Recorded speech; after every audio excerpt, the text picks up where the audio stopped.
IELTS General Training Writing Task 1 which is mean literally a letter. এখানে একটা letter লিখতে হবে আপনাকে। তো আপনি যদি IELTS প্রিপারেশন নিয়ে থাকেন জেনারেল ট্রেনিং থেকে, দ্যাট মিনস জিটি আমরা যেটাকে এই নামেও চিনি, কারণ আপনি যদি দেশের বাইরে ইমিগ্রেশন পারপাস যেতে চান, জবের উদ্দেশ্যে যেতে চান, সেক্ষেত্রে এর খুবই প্রয়োজন, বিশেষ করে যারা কানাডায় ইমিগ্রেশন প্রত্যাশী অথবা হচ্ছে ইউকেতে ইমিগ্রেশন প্রত্যাশী, অথবা আপনার অস্ট্রেলিয়াতে, ইউকেতে এবং হচ্ছে কানাডাতে আপনার কেয়ার গিভিং ভিসা, অন্যান্য যে সমস্ত প্রফেশনাল যে জবগুলো আছে সেগুলোর জন্য যারা আইএলস করছেন তাদের জন্য মূলত জিটিটাই প্রয়োজন হয়, বা তাদের এখানে স্কোরটা একটু কম হলেও চলে। তো সেই ক্ষেত্রে তাদের জন্য আজকের লেসনটি মেক করা, কারণ আমরা চাইলেই এইটাতে খুবই ভালো করতে পারি এবং নিয়মকানুনগুলো ভালো করে জানলে আমার পক্ষে এখানে প্রপার মার্কটা ওঠানো সম্ভব, কারণ এটার সাথে আমরা পরিচিত, বিকজ সেই আমরা ক্লাস 3, 4, 5 থেকেই কিন্তু আমরা লেটার লিখছি। এইখানে আপনাকে হচ্ছে একটা টপিক দেওয়া হবে, টপিকের এগেইনস্টে আপনার হচ্ছে একটা লেটার লিখতে হবে। লেটারের কিছু ফরম্যাট আছে, স্ট্রাকচার আছে, সেগুলো আজকে আপনাদেরকে ভিডিওতে দেখাবো। আমাদের দেশের স্টুডেন্টরা এখানে কি ধরনের প্রবলেম ফেস করে, কেন মার্ক কমে যায়, মার্কিং ক্রাইটেরিয়াগুলো কি, কিভাবে করলে আমি এটার আনসারটা ভালোভাবে দিতে পারবো, সমস্ত জিনিসগুলো আজকে আপনাদের সাথে খুঁটিনাটি আলোচনা করব। তবে তার আগে একটু বলতে চাচ্ছি, সেটা হচ্ছে যে এই যে আমরা লেটারটা পাবো, লেটারটা মূলত 3 ধরনের হতে পারে। অনেকে অনেক রকম করে আপনার এটাকে ক্লাসিফাই করে। আমি যেটা বলবো, প্রথমে হচ্ছে পার্সোনাল লেটার। আপনি আপনার ফ্রেন্ড সার্কেল, আপনার হচ্ছে আত্মীয় স্বজন, আপনার হচ্ছে ফ্যামিলি মেম্বার, তাদের কাছে যদি কোনো লেটার লিখেন, এগুলো হচ্ছে পার্সোনাল লেটার। আরেকটা হচ্ছে সেমি পার্সোনাল লেটার, অথবা হচ্ছে আপনার ফর্মাল লেটার, এভাবেও আপনি বলতে পারেন। এখন সেমি পার্সোনাল কোনটা? সেমি পার্সোনাল হচ্ছে, ধরেন আপনি হচ্ছে আপনার কলিগের কাছে লেটার লিখেছেন, না সে আপনার বস, না সে আপনার ফ্রেন্ড, কিন্তু দুইটার মাঝখানে, এই জন্য এটাকে বলা হচ্ছে সেমি ফর্মাল। আবার আরেকটা হচ্ছে আপনার ফর্মাল লেটার। ফর্মাল লেটার আপনি আপনার বসকে লিখবেন, আপনি আপনার এলাকার কোনো গভর্নমেন্ট অফিসারকে যদি লেখেন, অথরাইজড কোনো পার্সনকে, সেক্ষেত্রে হচ্ছে ফর্মাল লেটার। এবং আরও একটা আছে, সেটা হচ্ছে বিজনেস লেটার। টোটাল এই 4 ধরনের লেটার আমরা পাই আইএলস রাইটিং টাস্ক 1-এর ক্ষেত্রে। আপনি জেনারেল ট্রেনিংয়ের যদি হয়ে থাকেন, এই 4টার ভিতরে যে কোনো একটা টাইপের লেটার আপনি এখানে পাবেন। কি কি? পার্সোনাল লেটার, তারপরে হচ্ছে আপনার ফর্মাল লেটার, তারপরে হচ্ছে সেমি ফর্মাল লেটার, আরেকটা হচ্ছে বিজনেস লেটার। এই 4 ধরনের লেটার আপনি কিন্তু এখানে পাবেন। তো এই 4 ধরনের লেটার আপনাকে একটা টপিক দিয়ে দেওয়া হবে। টপিকের এগেইনস্টে আপনার সময় থাকবে মোর অর লেস 20 মিনিটস। আপনি চাইলে 2, 4, 5 মিনিট এদিক সেদিক করে নিতে পারেন, কারণ আপনি যদি আগের ভিডিওগুলো দেখে থাকেন এই প্লেলিস্টের, আপনি দেখবেন যে রাইটিং মডিউলের টোটাল ওভারভিউর যে ভিডিওটা ছিল, এটা যদি আপনি ভালো করে দেখে থাকেন, আপনার জানার কথা যে এইখানে আমি বলেছি যে টোটাল 1 ঘন্টা আপনি যে কোনোটা আগে শুরু করতে পারেন। রাইটিং টাস্ক 1ও আগে শুরু করতে পারেন, রাইটিং টাস্ক 2 আগে শুরু করতে পারেন, it's totally up to you. সেক্ষেত্রে সময় হচ্ছে আপনার 1 ঘন্টা, এর ভিতরে আপনি যতক্ষণ যেটাতে দিতে চান। তো আমরা বলি, বা আমি আমার ছাত্রদেরকে সবসময় সাজেস্ট করি যে আপনার জন্য 20 মিনিটের মধ্যে সময় দেওয়া আছে, আমরা চেষ্টা করব 15 মিনিটের ভিতরে যেন আমরা এটা কমপ্লিট করতে পারি। আচ্ছা, তো এর ভিতরে 150 ওয়ার্ডস, আমি চাইলে এর চেয়ে আরও বেশি কিছু যেতে পারি। এখন আমাকে এই যে আপনার হচ্ছে 50, 60 যাই লেখি না কেন, এরপর আমি যখন এই লেটারটা লিখবো, লেটার লেখার পর আমাকে মার্কিং করা হবে 4টা ক্রাইটেরিয়ার উপর। একটা হচ্ছে TA, that means task achievement. আমি 150 ওয়ার্ডের উপরে যেতে পেরেছি কিনা, আমাকে যে কোয়েশ্চেনটা দিয়েছে সেই কোয়েশ্চেনের এগেনস্টে লিখেছি কিনা, আমার কাছে যে তথ্যগুলো চেয়েছে সেই তথ্যগুলোর আনসার আমি সঠিকভাবে দিয়েছি কিনা, এই জিনিসগুলো আপনার হচ্ছে আপনার স্যাটিসফাই করে কাকে? TA কে, দ্যাট মিনস টাস্ক অ্যাচিভমেন্টকে। এরপরে যেটা আসে সেটা হচ্ছে কোহেরেন্স অ্যান্ড কোহেশন। আমার সেন্টেন্সের স্ট্রাকচার, আমার ট্রানজিশনাল ওয়ার্ডস, আমার হচ্ছে লিঙ্কার্স, এবং হচ্ছে একে অপরের সাথে যে কানেক্টেড থাকাটা দরকার, একে অপরের সাথে আপনার সংযুক্ত থাকা দরকার, এইটাকে স্যাটিসফাই করেছে কিনা, এইটা দেখছে কোহেরেন্স অ্যান্ড কোহেশন। এরপরে যেটা আছে সেটা হচ্ছে লেক্সিক্যাল রিসোর্স, সঠিক শব্দের সঠিক ব্যবহার করেছি কিনা, এটাকে স্যাটিসফাই করছে। আমি শুধু কি ওয়ার্ড ব্যবহার করি, নাকি আমি হচ্ছে সিম্বলাইজ করতে পারি, আমি হচ্ছে ফ্রেজের মাধ্যমে ওয়ার্ডকে নিয়ে আসতে পারি, আমি একটু ভিন্নভাবে বলতে পারি কিনা, আমি হচ্ছে ইডিয়ম ব্যবহার করতে পারি কিনা, আমি হচ্ছে আপনার ছন্দের ভিত্তিতে কথা বলতে পারি কিনা বা লিখতে পারি কিনা, আমি কি শুধু ওয়ার্ড বাই ওয়ার্ড লিখি নাকি ফ্রেজ টু ফ্রেজ লিখতে পারি, এই জিনিসগুলো দেখা হয় হচ্ছে লেক্সিক্যাল রিসোর্সের মধ্যে।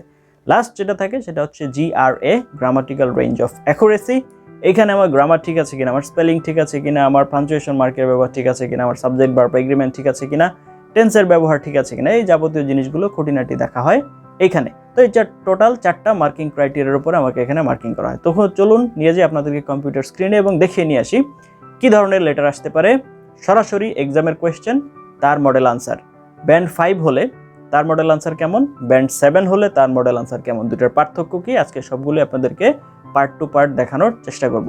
তবে তার আগে আপনার যদি আইএলটিএস মক টেস্ট দেয়া নিয়ে আপনার যদি টেনশন থাকে, কোথায় দিবেন খুঁজে পাচ্ছেন না, রিলায়েবল কাউকে পাচ্ছেন না, তাহলে সেক্ষেত্রে আপনি আমার সাথে যোগাযোগ করতে পারেন। I will take your mock test and assessed you like the exam standard. Premium exam স্ট্যান্ডার্ডে আপনাকে যেভাবে অ্যাসেস করা দরকার অ্যাসেস করে দিব, এবং কোথায় সমস্যা, কি করলে সেই সমস্যার সলিউশন হবে, সেই জিনিসগুলো আপনাকে বের করে দিব ইনশাল্লাহ। তো চলুন চলে যাই কম্পিউটার স্ক্রিনে। ওকে, তো চলে আসলাম আমরা আমাদের কম্পিউটার স্ক্রিনে, এবং আমরা এখন যেটা করব একটা জেনারেল ট্রেনিং এর স্যাম্পল টাস্ক 1 দেখব উইথ আনসার্স মডেল। একটা দেখব হচ্ছে 5 এর জন্য এবং আরেকটা দেখব হচ্ছে 7 এর জন্য, এবং পাশাপাশি টিচার্সের রেসপন্সটা কি, যে কি বলেছে সেটা আমরা জানার চেষ্টা করব। এবং আমরা জানি এটা 20 মিনিটের ভিতরে লেখার চেষ্টা করতে হবে। তো যখনই আমাকে কোনো লেটার দেওয়া হবে লেখার জন্য, তার হয়তো এরকম একটা সিনারিও দেওয়া থাকবে অথবা 3-4টা ক্লু দেওয়া থাকবে বা কোয়েশ্চেন দেওয়া থাকবে। তো সিনারিওটা কি বলেছে দেখুন, you live in a room in college which you share with another student. আপনি হচ্ছে একটা রুমে থাকেন কলেজের, সেখানে আরেকটা স্টুডেন্টের সাথে আপনি সেটা শেয়ার করে থাকেন ভাগাভাগি করে।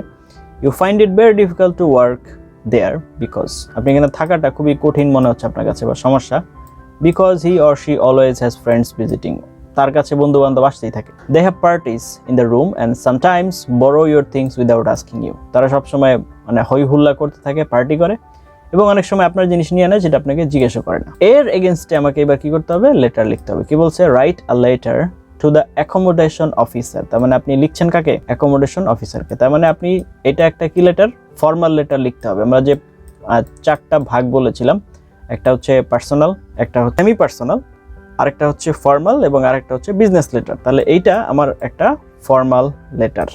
ওকে, at the college and ask for a new room, আপনি একটা রুম চাচ্ছেন নেক্সট টার্ম থেকে। You would prefer a single room, আপনি মূলত একটা সিঙ্গেল রুম চাচ্ছেন। এক্সপ্লেন ইউর রিজনস, তার মানে আপনাকে বলে দেওয়া হয়েছে এখন কি করতে হবে। So now let's start. আমরা জানি অ্যাটলিস্ট 150 ওয়ার্ডস লিখতে হবে, এবং এখানে আপনাকে আরেকটা জিনিস খেয়াল রাখতে হবে, সেটা হচ্ছে যে এই যেখানে আমি বলে দিয়েছি, you do not need to write your own address, begin your letter as follows.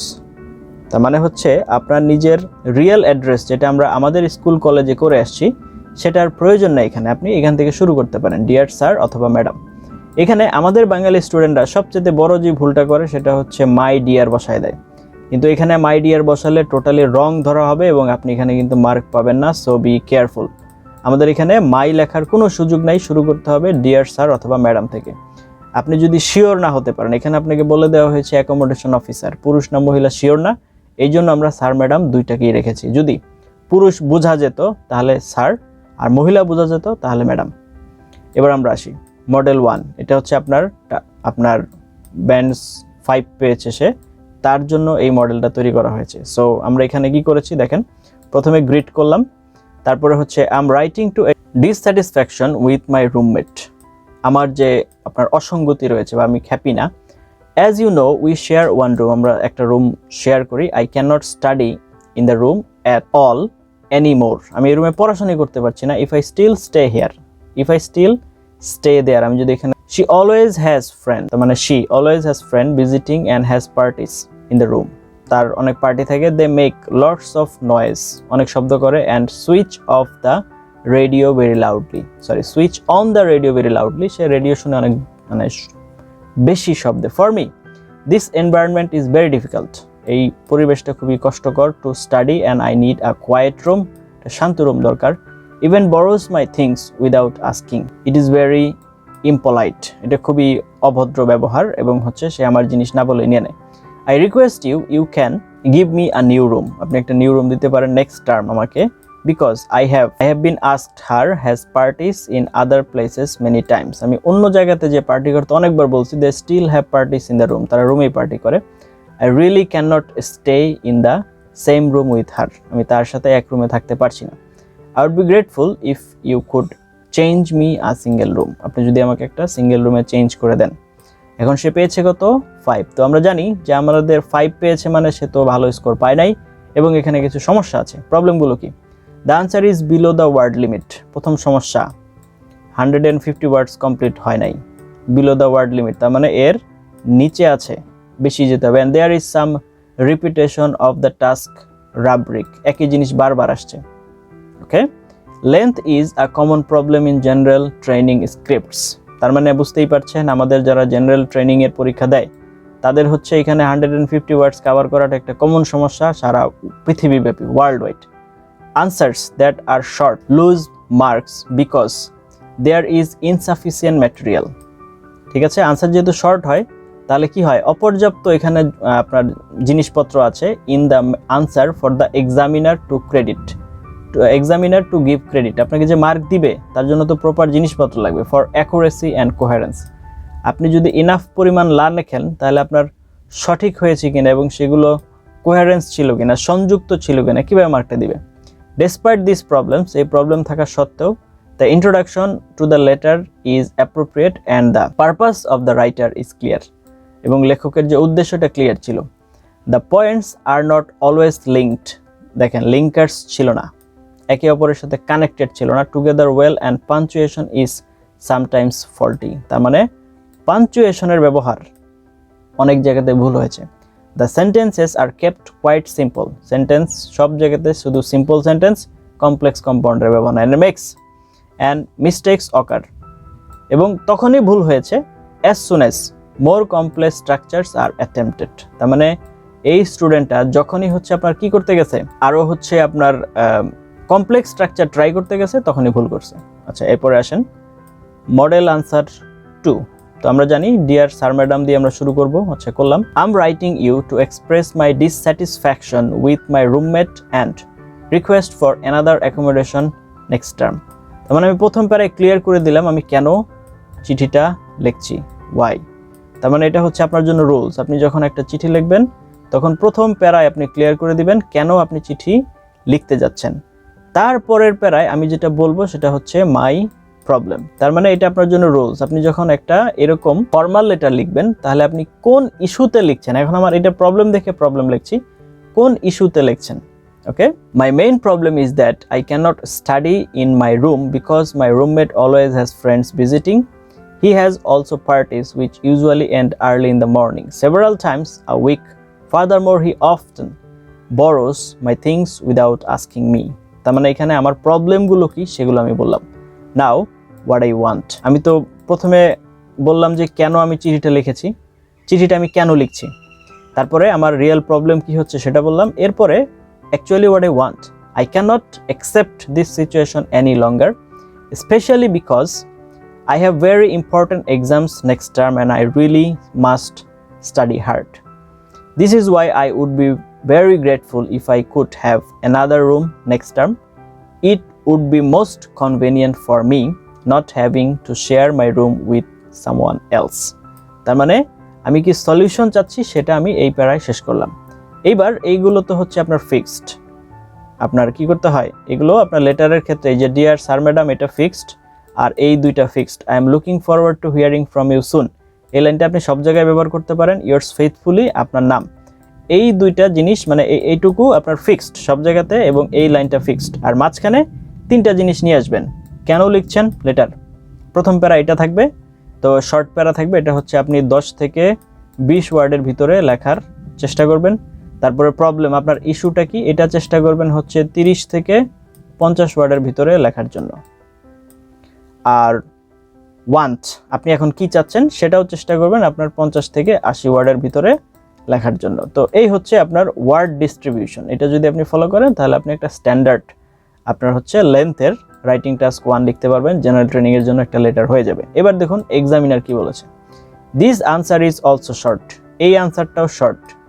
তার মানে হচ্ছে এখানে আমার আরও ওয়ার্ড বাড়াতে হবে, এখানে যে ওয়ার্ডগুলো আমি দিয়েছি দিজ আর নট ইনাফ, আরও বাড়াতে হবে, আমার 150 কভার হয় নাই। Although ideas are often provided in the task rubric, আপনার হচ্ছে যা চেয়েছে আমি তাই আনসার দিয়েছি। ক্যান্ডিডেটস আর অ্যাট লিবার্টি, আপনার যে পরীক্ষা দিচ্ছে, ধরেন আপনি যখন পরীক্ষা দিবেন আপনার স্বাধীনতা আছে, two include some of their own ideas in their answers, তার মানে আপনার রিয়েল লাইফ থেকে আপনি কিছু চাইলে এখানে অ্যাড করতে পারেন। ইন দিস কেস, এই ক্ষেত্রে the candidates has attempted to incorporate some original material, তার রিয়েল লাইফ থেকে কিছু জিনিস এখানে সে অ্যাড করার চেষ্টা করেছে। দ্য আনসার রিডস কোয়াইট ফ্লুয়েন্টলি, এবং এটা খুব ভালোভাবে সামনে এগিয়েছে। ইজ ওয়েল অর্গানাইজড, এবং এটা খুবই ভালোভাবে সুসংগঠিত।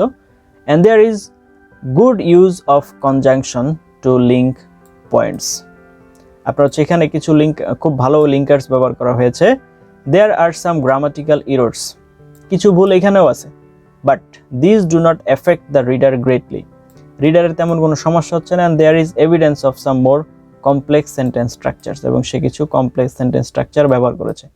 তাহলে বুঝতেই পারছেন এটা হচ্ছে 7 যখন পেয়েছে, তার মধ্যে কিছু ভুল আছে, গ্রামাটিক্যাল ভুল আছে কিছু, তারপরে হচ্ছে আপনার শর্ট, লেন্থ শর্ট, এই যে জিনিসগুলো না হলে তো তার স্কোর আরও বাড়তো, ঠিক না? আর এইখানে এই যে দুইটা আপনার হচ্ছে রেসপন্স, এই দুইটা রেসপন্সের পার্থক্য থেকেই বুঝতে পারছি আমাদের নর্মালি আমাদের দেশের স্টুডেন্টদের কি সমস্যা হয়। প্রথম হচ্ছে লেন্থ, খেয়াল রাখতে হবে লেন্থ যেন আমরা ন্যূনতম 150 ওয়ার্ড কমপ্লিট করি। তারপরে হচ্ছে রিপিট করা যাবে না, নো রিপিট, ওয়ার্ডের যেন রিপিটেশন না হয়, গ্রামারের মিস্টেক যেন না থাকে। এই জিনিসগুলো যদি আমরা এনশিওর করতে পারি তাহলে আশা করা যায় আমরা এটাতে বেটার করব। এতক্ষণ পর্যন্ত আপনাদেরকে দেখালাম যে রাইটিং টাস্ক 1-এ আপনাদের জেনারেল ট্রেনিং এর ক্ষেত্রে কেমন কোশ্চেন আসতে পারে, কিভাবে আনসার দিব, এবং কি কি করলে আমার স্কোরগুলো বাড়বে, এবং আমাদের বাংলাদেশের স্টুডেন্টরা নর্মালি কোথায় কোথায় সমস্যা ফেস করে। তো এই জিনিসগুলো দেখালাম। এখন আপনার যদি বেসিক ইংলিশে সমস্যা থাকে, দয়া করে আমার ফেসবুক পেজ এবং গ্রুপ আছে আমার নিজস্ব, ভিডিও ডেসক্রিপশনে তার অ্যাড্রেস দেওয়া আছে, দয়া করে সেগুলোতে জয়েন করেন এবং আপনাদের নিজেদের বেসিক ইংলিশকে ইমপ্রুভ করেন। আর এই পদ্ধতিটা ফলো করেছেন, okay, now I can say that আপনি আপনার জেনারেল ট্রেনিংয়ের রাইটিং টাস্ক 1-এর যে কোয়েশ্চেনের প্যাটার্ন সম্পর্কে এখন আপনি জানেন। এখন কি করণীয়, আপনি আপনার ক্যামব্রিজ বুক নেন, ক্যামব্রিজ বই থেকে মডেল কোয়েশ্চেন, মানে এখানে কিন্তু কোয়েশ্চেন দেওয়া আছে, কোয়েশ্চেনটা ভালো করে পড়েন, বুঝেন, তার মডেল আনসার দেওয়া আছে, ওইটা আপনি এবার দেখা লেখেন। প্রথমে একবার দুইবার দেখে লিখেন, তারপর নিজে থেকে লেখার চেষ্টা করেন, এই প্র্যাকটিসটা করেন। আর এই যে মডেল আনসারগুলো দেওয়া আছে ক্যামব্রিজ বইয়ের পিছনে, যেগুলোতে দেখবেন যে অন্তত ব্যান্ড স্কোর 6 অথবা তার অ্যাবাভ, ওগুলো ফলো করবেন। ব্যান্ড স্কোর 6-এর নিচে যদি যেগুলো হয়, যেমন ধরেন অনেক আনসার আমি দেখেছি দেওয়া আছে 4, 4.5, 5, 5.5, এগুলো তো অনেক ভুল আছে, দয়া করে ওগুলো ফলো করবেন না। ফলো করবেন হচ্ছে আপনার 6 অ্যান্ড অ্যাবভ, ওইগুলো হচ্ছে আপনি মডেল আনসারগুলো দেখে 2-3 বার করে লেখেন এবং তারপর নিজে লেখার চেষ্টা করেন। তো এইভাবে আপনি প্র্যাকটিসটা করেন, আশা করি এখানে আপনার একটা ইমপ্রুভমেন্ট আসবে। Thank you for watching until now. ভিডিওটি যদি আপনার কাছে ইনফরমেটিভ মনে হয় এবং আপনার কাছে যদি ইফেক্টিভ মনে হয়, দয়া করে আপনার ফ্রেন্ডস অ্যান্ড ফ্যামিলির সাথে শেয়ার করতে ভুলবেন না।